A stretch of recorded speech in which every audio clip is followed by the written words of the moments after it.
Shalom, this is G-Man Silent Sit Downs coming back with a lesson. First off and foremost, I want to give all praises, glory, and the highest honor to Yahweh, Bashem Yahushua, Bashem Kakadash. Double honors to the elder apostles of Great Millstone. Peace and salutations to the elect out there that's spreading this word as sincerity in truth all over the four corners of the earth. So I was talking with the brother from Suriname, and of course we use this scripture always to prove that the father is the progenitor. The father decides the race of the children. He has the seed, and he places the seed in the woman, so he decides the race. Okay, you can have an Edomite woman and she gets pregnant, that child will be still a Jake. Okay, you can have a Chinese woman, get a child with her, that child will still be a Jake, still be an Israelite of Abraham, Isaac, and Jacob. Okay, and like I said, we always pull Numbers 1 and 18, but real quick, I'm gonna just give you another perspective, show you another scripture in the Bible that shows you really what it is, man. Okay, this is Numbers 1 and 18. And they assembled all the congregation together on the first day of the second month, and they declared their pedigrees after their families by the house of their fathers, according to the number of the names, from 20 years old and upward, by their polls. Okay, so when you go into the word pedigree, let's go into the word pedigree here. And this is the regular breakdown. So the word there is yalat, which is to bring forth childbirth. Okay, the number is decided, and the lineage is decided by the house of the father, by the children that are born unto the father. Okay, now when we let me grab the word pedigree here. Pedigree. Let me go into the Farlex dictionary just to start off the lesson with this. The word pedigree: a line of ancestor, a lineage, a list of ancestor, a family tree. Okay, where you coming from? Where you coming from? What type of tree? What family tree you coming from? It stems off from the father. That's why when you go, the hell is this? When you go to the book of Numbers, what you see is constantly let me go to Numbers. I think Numbers 8 or Numbers 11. What you see is, and he begat him, and he begat him, and he begat him, and they are all fathers. Okay, they are all men. You see, and these were the sons of Levi by their names, Gershon and Kohath and Merari. And these are the names of the sons of Gershon by their families, Libni and Shimei. And the sons of Kohath by their families, Amram and Izehar, Hebron and Uziel. You see, so it constantly goes by the son.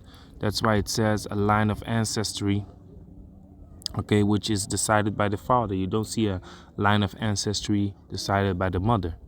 Okay, you don't see the mother and that's the mother of these sons, and he begat a wife and she begat these children. You don't see that. The woman is not mentioned.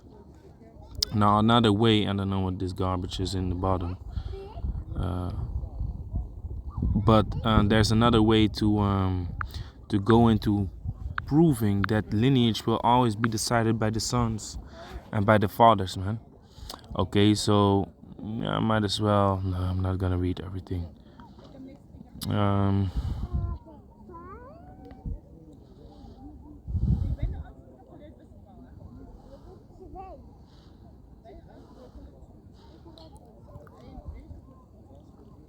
Let me see.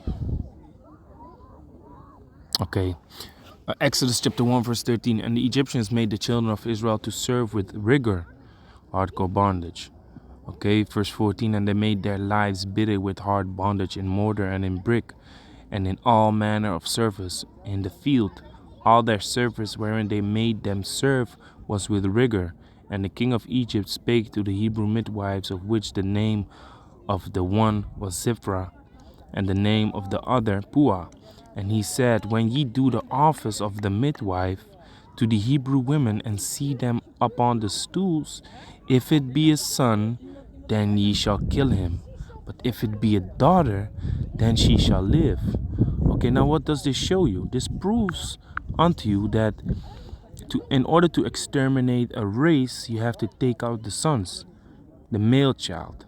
Okay, because what was the conversation? The conversation was this. Exodus 1:6, and Joseph died and all his brethren and all that generation, and the children of Israel were fruitful and increased abundantly and multiplied and waxed exceeding mighty, and the land was filled with them. Now there arose up a new king over Egypt, which knew not Joseph. And he said unto his people, Behold, the people of the children of Israel are more and mightier than we. Come and let us deal wisely with them, lest they multiply. So how do you multiply? And how do you multiply a race? By the fathers, man, by the sons.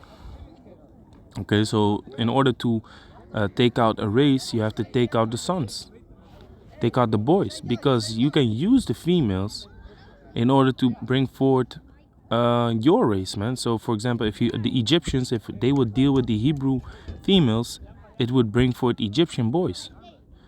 So the point is, the boys had to be killed because they bring forth the nation of Israel. And if you would say like, no, that's not the case, because the boys had to be killed so that the girls couldn't get pregnant. Girls can get pregnant by other nations too.